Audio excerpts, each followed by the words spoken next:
श्री शिवाय नमस्तुभ्यम। स्वागत है आप सभी का आपके अपने चैनल हमारे संस्कार में। आज हम आपके लिए लेकर आए हैं सावन महात्म्य कथा अध्याय 14। लेकिन उससे पहले आप सभी से हाथ जोड़कर निवेदन है, प्लीज़ जो चैनल पर नए हैं चैनल को सब्सक्राइब करें, वीडियो को लाइक करें, ज़्यादा से ज़्यादा शेयर करें, बेल आइकन को भी दबाना ना भूलें। कमेंट्स बॉक्स में ओम नमः शिवाय हर हर महादेव अवश्य ही लिखें। आपको बहुत कम समय लगता है, लेकिन आपकी ये छोटी सी कोशिश हमारे मनोबल को बहुत प्रोत्साहित करती है। इसीलिए हम उम्मीद करते हैं कि आप अपना सहयोग और प्यार हमें ऐसे ही प्रदान करते रहें। भगवान भोलेनाथ एक ऐसी शक्ति हैं जो इस लोक में ही नहीं, तीनों लोकों में उनके बिना कुछ भी संभव नहीं है। आज हम सभी उन्हें ही साष्टांग प्रणाम करते हुए भगवान सदाशिव से, जो सृष्टि में स्थित लय के मूल स्रोत हैं, जो अनादि हैं, अनंत हैं और गुरु तत्व के परम आधार हैं, उनसे प्रार्थना करते हैं। उनके साथ साथ माँ पार्वती से भी प्रार्थना करते हैं कि वे भी हमें ऐसी भक्ति और शक्ति दें कि चाहे किसी भी प्रकार की स्थिति हो, अच्छी हो बुरी हो, उसमें हम अपने धैर्य और श्रद्धा के साथ टिके रहें और भगवान भोलेनाथ हम सभी पर अपनी कृपा हमेशा बनाए रखें और हमारे घर में सुख शांति समृद्धि धन धान्य अन्न धन सब कुछ बनाए रखें। अगर हमारे द्वारा इस कथा को पढ़ने में या किसी को सुनाने में या कहने में या सुनने में अगर कोई गलती हो गई हो तो उसके लिए हमें क्षमा करें। तो चलिए एक बार मेरे साथ प्यार से बोलिए, हर हर महादेव बम बम भोले। अब सुनते हैं आज की कथा। भगवान शिव देवी पार्वती से कहते हैं कि हे पार्वती, योगेश्वरी से पूर्व दिशा में आदि नारायण भगवान विष्णु विराजमान हैं। वह पादुका पर खड़े हैं और सब दैत्यों का नाश करने वाले हैं। पहले सतयुग में मेघवाहन नाम से प्रसिद्ध एक दैत्य हुआ था। उसे ब्रह्मा जी ने वरदान दिया था कि जब भगवान विष्णु युद्ध भूमि में तुम्हें पादुका से मारेंगे तभी तुम्हारी मृत्यु होगी, वरना नहीं होगी। इस प्रकार वर पाकर वह दैत्य देवता असुर और मनुष्यों सहित समस्त भूमंडलों को संताप अर्थात दुख देने लगा। कोटि कोटि युगों तक सबको नाना प्रकार के कष्ट देकर वह दक्षिणी समुद्र के तट पर आया और वहां ऋषियों के आश्रमों का विध्वंस करने लगा। तब ऋषियों ने उसे अजेय मानकर भगवान गरुड़ ध्वज का स्तवन किया। ऋषि बोले, परम कल्याणमयी परमेश्वर आपको नमस्कार है। आप कल्याण स्वरूप आत्मयोगी को नमस्कार है। आप जनार्दन श्रीधर और सृष्टि हैं। देव आपको नमस्कार है। कमल केसर के समान स्वर्णमयी मुकुट धारण करने वाले केशव आपको नमस्कार है। आप अत्यंत सूक्ष्म तथा अतिशय महान शरीर वाले हैं। आपको बारंबार नमस्कार है। आपकी नाभि से कमल प्रकट हुआ है। आपको नमस्कार है। आप ही श्री हरि तथा हरि वेदा हैं। आपको नमस्कार है। आप ही संपूर्ण जगत के कारण भूत हिरण्य गर्भ हैं। आपको नमस्कार है। आप अपनी महिमा से कभी च्युत न होने वाले अर्थात ना हटने वाले सर्वोच्च पद में स्थित हैं। आपको बारंबार नमस्कार है। संसार सागर से पार उतारने वाले हे प्रभु, आप ज्ञान का भंडार हैं और ज्ञानियों को ज्ञान प्रदान करने वाले हैं। आपको नमस्कार है। आपकी बुद्धि कभी कुंठित नहीं होती। आप धाता और संसार की सृष्टि पालन और संहार करने वाले हैं। आपको नमस्कार है। आपका वासुदेव नाम सभी पापों का नाश करने वाला है। इस सत्य के प्रभाव से यह मेघवाहन दैत्य नष्ट हो जाए। भगवान विष्णु के भक्तों में पाप नहीं ठहरता। भगवान विष्णु स्मरण करते ही सभी पापों का स्वतः ही नाश कर देते हैं। यह सत्य है तो यह पापात्मा मेघवाहन दैत्य नष्ट हो जाए। परमेश्वर के जगदाधार वसुदेव नाम का भक्तिपूर्वक स्मरण करने से सबका कल्याण हो और समस्त संसार के सभी दोष भी नष्ट हो जाएं। ऋषियों के इस प्रकार स्तुति करने पर आदि नारायण भगवान श्री हरि ने पादुका पर आरूढ़ होकर उन सबको दर्शन दिया और कहा, आप लोगों के मन में कौन सा कार्य है, जरा बताइए तो सही, मैं उसे अवश्य ही पूर्ण करूँगा। आपके द्वारा की हुई इस स्तुति से मैं बहुत संतुष्ट हूँ। तब ऋषि कहने लगे, देव आप सब कुछ जानते हैं, आपसे कुछ भी छुपा नहीं है। इस महाबली दैत्य मेघवाहन का संहार कर दीजिए जिससे सारा विश्व निर्भय हो सके। उनके इस प्रकार कहने पर भगवान विष्णु ने उस दैत्य को युद्ध के लिए ललकारा और अपनी पादुका से उसकी छाती पर प्रहार किया। उसकी चोट खाकर दैत्य के प्राण पखेरु उड़ गए और वह समुद्र में गिर पड़ा। उस श्रेष्ठ दैत्य का वध करके भगवान विष्णु उसी स्थान पर स्थित हो गए। आज भी वे वहीं पादुका के आसन पर खड़े हैं। जो श्रेष्ठ मनुष्य एकादशी तिथि को भक्ति पूर्वक उनकी पूजा करता है, वह अश्वमेध यज्ञ का फल पाकर स्वर्ग में आनंदित होता है। जिनके हृदय में भगवान आदि नारायण विराजमान हैं, उनके लिए कलयुग में भी सतयुग है। महादेव जी कहते हैं, देवी, आदि नारायण से 3 धनुष पश्चिम महानदी सन्निहिता विराज रही हैं। जब जरासंध के आक्रमण के भय से बाल वृद्ध वाणिकजन तथा अपने परिवारजनों सहित सभी यादवों को साथ लेकर भगवान श्री कृष्ण मथुरा को सूनी करके चले गए थे, अर्थात वहां से चले गए थे, तब प्रभास क्षेत्र में ही आए थे। वहां उन्होंने रहने के लिए समुद्र से स्थान मांगा। इसी समय सूर्य ग्रहण लग गया। तब भगवान जनार्दन ने यादवों से कहा कि मैं परम पवित्र स्नेहित नामक सरोवर को यहाँ लाऊंगा। उनके इतना कहते ही धरती फोड़कर शुभ जल का प्रवाह प्रकट हो गया। यह देखकर बलराम जी तथा सांब आदि सभी यादवों ने उसमें ग्रहण स्नान किया। उसमें स्नान करने से अग्निष्टोम यज्ञ का फल मिलता है। वह एक एक आहुति देने से कोटि होम का फल मिलता है। उस स्थान में रहकर अगर कोई मंत्र का जाप करता है तो उसे एक एक जप का कोटि कोटि गुना फल मिलता है। सन्निहिता के दक्षिण तट पर पांडवेश्वर लिंग है, जिसकी स्थापना 5 पांडवों ने की है। वनवासी पांडव जब अज्ञातवास में थे तब तीर्थ यात्रा के प्रसंग से प्रभास क्षेत्र में आए। उस समय चंद्र ग्रहण का पर्व था। उसी अवसर पर उन सब ने सन्निहिता के किनारे पांडवेश्वर की स्थापना की। मार्कंडेय आदि मुनियों तथा श्रेष्ठ ब्राह्मणों को ऋत्विज बनाकर उन्होंने वैदिक मंत्रों से मुझ शिव का अभिषेक करवाया। ऋषियों ने उस लिंग का महात्म्य बताते हुए कहा कि जो लोग इस पांडव पूजित लिंग की अर्चना करेंगे, देवता, दानव तथा राक्षसों के लिए भी ये पूजनीय होंगे। श्रद्धा पूर्वक इसका पूजन करने से उन्हें अश्वमेध यज्ञ का फल मिलेगा।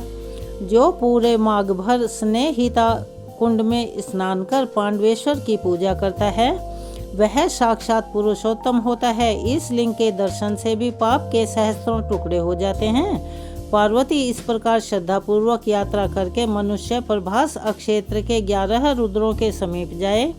मनुष्यों से जो 11 इंद्रियों द्वारा 11 प्रकार के पाप हो जाते हैं, उन सब का यहाँ 11 रुद्रों के पूजन से ही नाश हो जाता है। संक्रांति, अयन, चंद्र ग्रहण, सूर्य ग्रहण तथा अनन्यान्य पुण्य तिथियों में भक्ति भाव से क्रमशः 11 रुद्रों का पूजन करना चाहिए। कलयुग में इन 11 रुद्रों के नाम इस प्रकार हैं: भूतेश, नील रुद्र, कपाली, वृषवाहन, त्र्यंबक, घोरनामा, महाकाल, भैरव, मृत्युंजय, कामेश और योगेश। पार्वती, यह जो 11 रुद्र बताए गए हैं, इनका रहस्य भी सुनो। इनमें 10 तो 10 प्राणवायु हैं और 1 आत्मा है। प्राण, अपान, समान, उदान, ध्यान, नाग, कूर्म, क्रकल, देवदत्त और धनंजय, यही 10 प्राणवायु कहे गए हैं। रुद्रों में आदिदेव सोमेश्वर भी हैं। उनकी भूतेश्वर नाम से विधिवत पूजा करनी चाहिए। उन्हें पंचामृत से स्नान करवाकर सदोज मंत्र से मनोहर पुष्पों द्वारा पूजन करना चाहिए। भक्ति पूर्वक सदाशिव का ध्यान करते हुए 3 बार परिक्रमा और साष्टांग प्रणाम भी करें। महातत्व से लेकर विशेष पर्यंत जो 25 भूतगण बताए गए हैं, उन सब के ईश्वर होने से इन शिव को भूतेश्वर कहा जाता है। भूतेश्वर का पूजन करके मनुष्य अविनाशी मोक्ष को प्राप्त होता है। महादेव जी कहते हैं, सोमेश्वर से वायव्य कोण में 60 धनुष की दूरी पर चंद्रेश्वर लिंग है। वह दिव्य लिंग सभी पापों का नाश करने वाला है। चंद्रेश्वर का दर्शन करके मनुष्य 7 जन्मों के समस्त पापों से मुक्त और कृतकृत हो जाता है। प्राचीन काल में यह पृथ्वी दैत्यों के भार से पीड़ित होकर गौ का रूप धारण करके प्रभास क्षेत्र में आई और उसने भक्ति भाव से उत्तम शिवलिंग की स्थापना की। इससे मैं प्रसन्न हुआ और उससे बोला, भूदेवी, भगवान विष्णु के हाथ से मारे जाकर यह सभी दैत्य नष्ट हो जाएंगे और तुम्हारा भार भी उतर जाएगा। तुमने जो यह परम सुंदर शिवलिंग स्थापित किया है, यह संसार में धरतीश्वर के नाम से विख्यात होगा। मैं इस लिंग में सदैव निवास करूंगा। भादों के कृष्ण पक्ष की तृतीया को जो मनुष्य इस शिवलिंग का पूजन करेगा वह निश्चय ही अश्वमेध यज्ञ का फल पाएगा। केवल इस लिंग के पूजन से ही सब तीर्थों में स्नान का और सभी प्रकार के दानों का फल मिल जाता है। इसके चारों ओर 16 धनुष तक इसी का अक्षेत्र होगा और यह अक्षेत्र समस्त प्राणियों को मोक्ष प्रदान करेगा। इस अक्षेत्र में मरने वाले प्राणी उत्तम गति को प्राप्त होंगे। ऐसा कहकर हे देवी मैं वहां से अंतर्ध्यान हो गया। इसके बाद वाराह कल्प में किसी समय दक्ष के शाप से चंद्रमा राज यक्षमा से पीड़ित होकर क्षीण होने लगे। तब वे समुद्र के निकट प्रभास क्षेत्र में आए और इस पृथ्वीश्वर लिंग का दर्शन करके इसके प्रभाव को जानकर इसी की आराधना में तत्पर हो गए यानी लीन हो गए। इसके महात्म्य से चंद्रमा का पाप जनित रोग दूर हुआ। तब से इसका नाम चंद्रेश्वर हो गया। इसके बाद जहाँ चक्रधर विष्णु तथा दंडपाणी गणेश दोनों एक स्थान पर स्थित हैं, वहाँ की यात्रा करें। जो मनुष्य भक्ति भाव से क्रमशः उन दोनों का पूजा करता है वह पाप से मुक्त होकर मेरे लोक में आ जाता है। जो माघ मास की चतुर्दशी और कृष्ण पक्ष की अष्टमी को गंध पुष्प धूप आदि उपचारों से दंड नायक की पूजा करता है उसे कभी भी विघ्न नहीं होता। जो एकादशी तिथि को निराहार रहकर चक्रपाणी का पूजन करता है वह सभी पापों से मुक्त होकर भगवान विष्णु के लोक में जाता है। इन दोनों के उत्तर और बाल रूपधारी ब्रह्मा से वायव्य कोण में सांब के द्वारा स्थापित देवेश्वर सांबादित्य का स्थान है। प्रभास क्षेत्र में जो सांब नामक पुर है वही सूर्य नारायण का द्वितीय स्थान है। वहाँ भगवान सूर्य 12 स्वरूपों में विभक्त होकर सदा सबके कल्याण के लिए निवास करते हैं और भक्तों द्वारा दी हुई पूजा को ग्रहण करते हैं। जो मनुष्य वहाँ 12 नामों वाले सूर्य देव की स्तुति करेगा उसकी 7 जन्मों की दरिद्रता नष्ट हो जाएगी।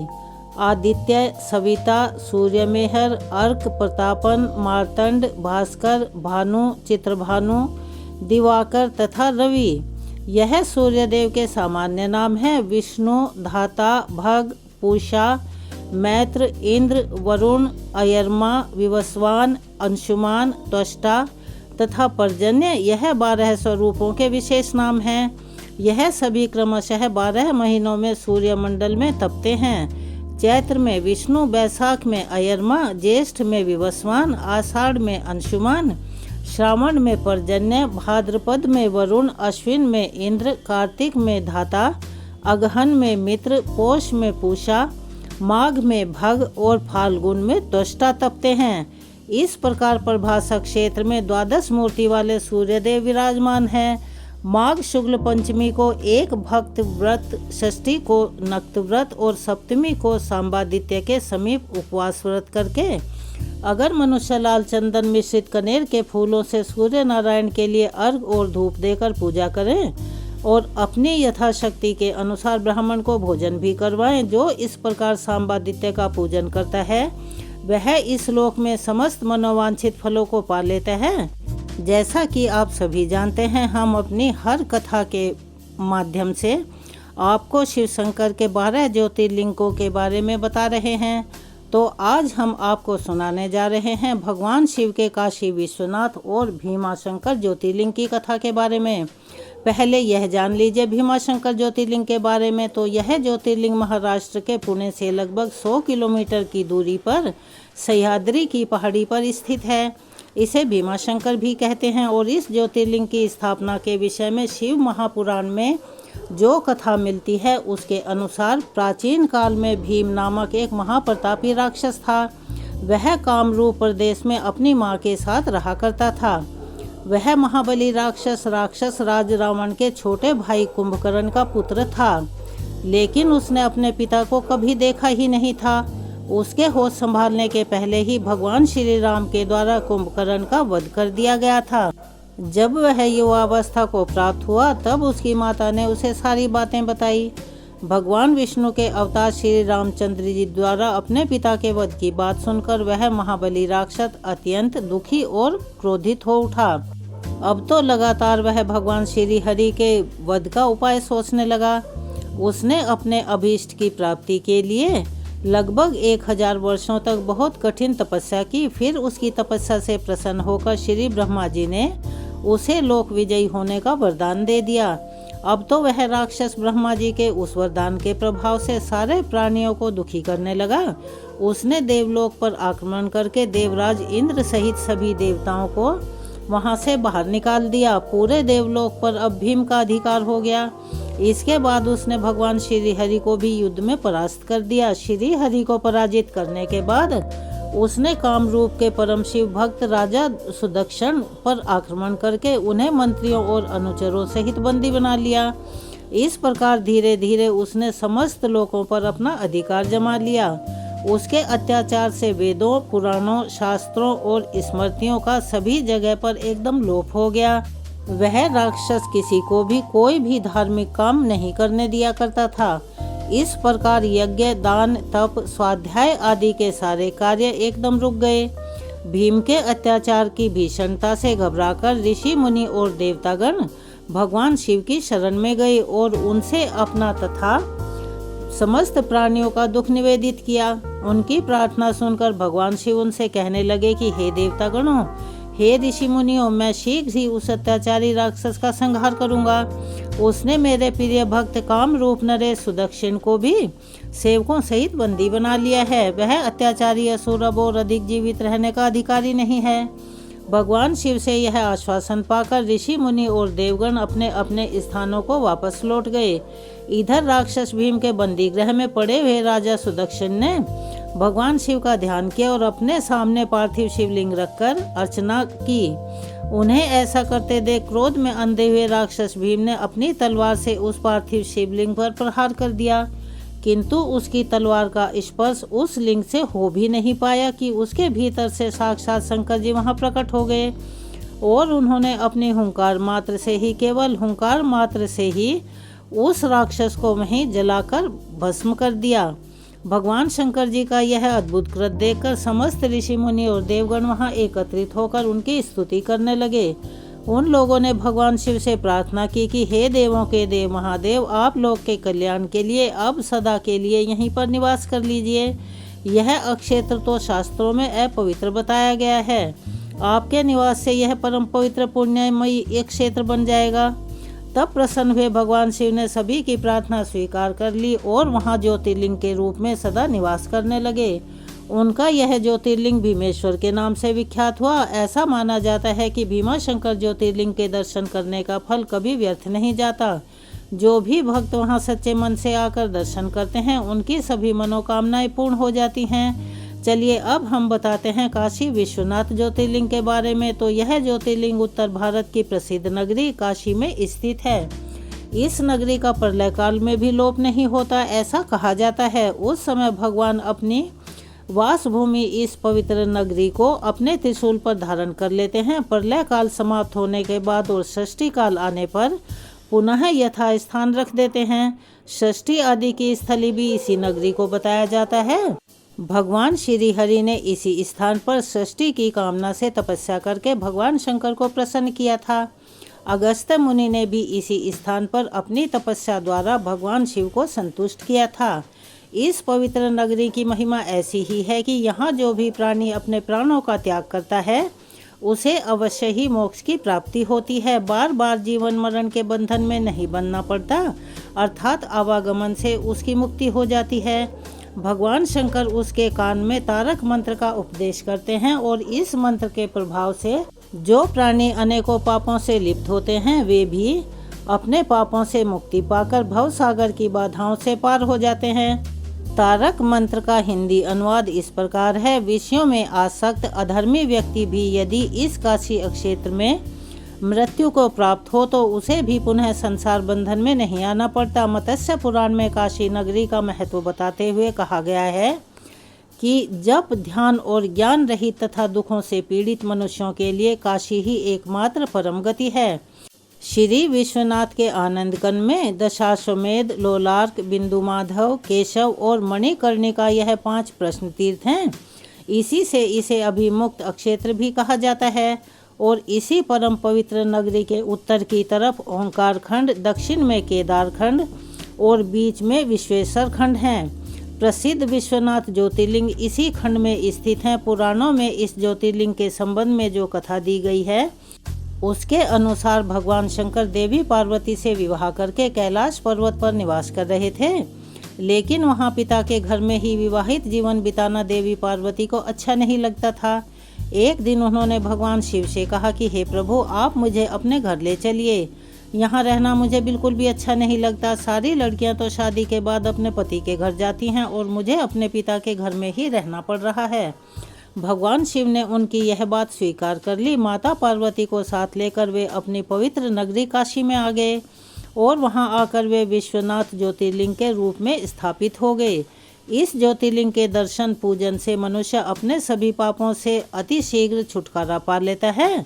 हर दिन नियम पूर्वक विश्वनाथ जी के दर्शन करने वाले भक्तों का समस्त भार भगवान शंकर अपने ऊपर ले लेते हैं और ऐसे भक्त उनके परम धाम के अधिकारी बन जाते हैं और भगवान शिव की कृपा और माँ पार्वती की कृपा सदा उन पर बनी रहती है। 12 ज्योतिर्लिंगों में प्रमुख काशी विश्वनाथ, जहाँ वाम रूप में स्थापित बाबा विश्वनाथ शक्ति की देवी माँ भगवती के साथ विराजे हुए हैं। ऐसी मान्यता है कि पवित्र गंगा जी में स्नान और काशी विश्वनाथ के दर्शन मात्र से मोक्ष की प्राप्ति संभव है। श्रृंगार के समय सारी मूर्तियां पश्चिम मुखी होती हैं। यहाँ के ज्योतिर्लिंग में शिव और शक्ति दोनों एक साथ ही विराजमान हैं। आज की कथा को हम यहीं विराम देते हैं और जैसा कि हम अपनी कथा के अंत में शिव चालीसा का पाठ करते हैं, तो आइए सब मिलकर सुनते और करते हैं शिव चालीसा का पाठ। एक बार मेरे साथ प्यार से बोलिए, हर हर महादेव बम बम भोले। जय गणेश गिरिजा सुवन मंगल मूल सुजान, कहत अयोध्या दास तुम देहु अभय वरदान। जय गिरिजापति दीन दयाला, सदा करत संतन प्रतिपाला। भाल चंद्रमा सोहतनी के, कानन कुंडल नाग फनी के। अंग गोर शिर गंग बहाए, मुंड माल तन छार लगाए। वस्त्र खाल वागंबर सोहे, छवि को देखी नाग मुनि मोहे। मैं ना मातु की हवै दुलारी, वाम अंग सोहत छवि न्यारी। कर त्रिशूल सोहत छवि भारी, करत सदा शत्रुन क्षयकारी। नंदी गणेश सोहत है कैसे, सागर मध्य कमल हो जैसे। कार्तिक श्याम और गणराऊ, या छवि को कही जात न काऊ। देवन जब ही जाय पुकारा, तब ही दुख प्रभु आप निवारा। किया उपद्रव तारक भारी, देवन सब मिली तुम ही जुहारी। तुरत षडानन आप पठायऊ, लव निमेष महमारी गिरायऊ। आप जलंधर असुर संघारा, सुयश तुम्हार विदित संसारा। त्रिपुरासुर सन युद्ध मचाही, सभी कृपा कर लीन बचाई। किया तपहि भगीरथ भारी, पूरब प्रतिज्ञाता सुपुरारी। दानिन में तुम समको नाही, सेवक स्तुति करत सदाही। वेद नाम महिमा तब गाई, अकथ अनादि भेद नहीं पाई। प्रकटि उदधि मंथन में ज्वाला, जरत सुरासुर भये विहाला। कीन दया तह करी सहाई, नीलकंठ तब नाम कहाई। पूजन रामचंद्र जब कीना, जीत के लंक विभीषण दीना। सहस्त्र कमल में हो रहे धारी, कीन परीक्षा तब ही पुरारी। एक कमल प्रभु राखे जोई, कमल नयन पूजन चह सोई। कठिन भक्ति देखी प्रभु शंकर, भये प्रसन्न दिए इच्छित वर। जय जय जय अनंत अविनाशी, करत कृपा सबके घटवासी। दुष्ट सकल नित मोहि सतावे, भ्रमत रहे मोहि चैन न आवे। त्राहि त्राहि मैं नाथ पुकारो, यही अवसर मोहि आन उबारो। ले त्रिशूल शत्रुन को मारो, संकट से मोहि आन उबारो। मात पिता भ्राता सब होई, संकट में पूछत नहीं कोई। स्वामी एक है आस तुम्हारी, आए हरौ मम संकट भारी। धन निर्धन को देत सदा ही, जो कोई जांचे सो फल पाही। स्तुति के ही विधि करो तुहारी, समूहनाथ अब चूक हमारी। शंकर हो संकट के नाशन, मंगल कारण विघ्न विनाशन। योगी यति मुनि ध्यान लगावे, शारद नारद शीश नवावे। नमो नमो जय नमः शिवाय, सुर ब्रह्मादिक पार न पाए। जो यह पाठ करे मन लाई, तापर होते है शंभु सहाई। ऋणिया जो कोई हो अधिकारी, पाठ करे सो पावन हारी। पुत्रहीन इच्छा कर जोई, निश्चय शिव प्रसाद ते ही होई। पंडित त्रयोदशी को लावे, ध्यान पूर्वक होम करावे। त्रयोदशी व्रत करे हमेशा, ताके तन नहीं रहे कलेशा। धूप दीप नववैध चढ़ावे, शंकर सम्मुख पाठ सुनावे। जन्म जन्म के पाप नसावे, अंत धाम शिवपुर में पावे। कहे अयोध्या दास आस तुम्हारी, जाने सकल दुख हरहु हमारी। नित्य नेम कर प्रात ही, पाठ करो 40। तुम मेरी मनोकामना, पूर्ण करो जगदीश। मंगसर छठी हेमंत ऋतु, संवत 64 जान। स्तुति 40 शिव ही पूर्ण कीन कल्याण। चलिए एक बार मेरे साथ प्यार से बोलिए, हर हर महादेव, बम बम भोले। अगर आप चैनल पर नए हैं तो चैनल को सब्सक्राइब करें। अपना सहयोग और प्यार हमें ऐसे ही देते रहें। धन्यवाद।